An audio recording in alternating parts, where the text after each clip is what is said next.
Today's Screening News Update is all about drug testing, who's using, who's cheating, and some new testing rules. The number of American workers testing positive for drug use is at its highest rate in more than a decade.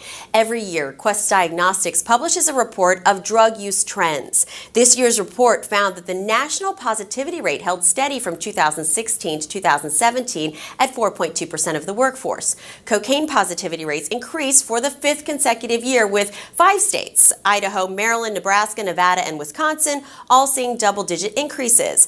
Positive tests for marijuana continue to grow as they have for the last 5 years. Not surprisingly, California, Massachusetts, and Nevada, all states that recently legalized recreational marijuana use, have seen the largest increases.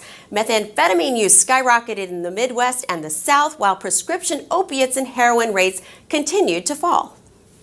Remember that story we told you about the genius who got caught trying to cheat on a drug test by warming up fake urine in a 7-Eleven microwave? Well, now states are trying to ban that substance. At least 18 states have pending legislation outlawing the use and the sale of fake urine. Mississippi just tried to pass a bill named the Urine Trouble Act. It passed the state house but failed in the Senate. Supporters say they will try again, especially after learning that places that sell the fake urine, like truck stops, have such a demand they can't keep the stuff in stock. If you're in a DOT-regulated industry, you have just a few more weeks to move to the newly revised Federal Drug Testing Custody and Control Form. The law brings DOT requirements into line with those of the Department of Health and Human Services. It went into effect on January 1st.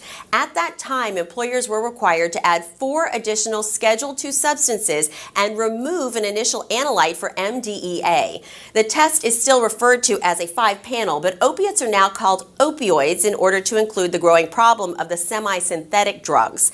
While the law changed at the beginning of the year, the new updated forms are not required until July 1st, and that is right around the corner. So if this applies to you, you need to make sure you're ready to make that transition. And that's all for today. Be sure to join us every week for more news, and be sure to check out ebiinc.com for more screening information. I'm Jennifer Gladstone. See you next time.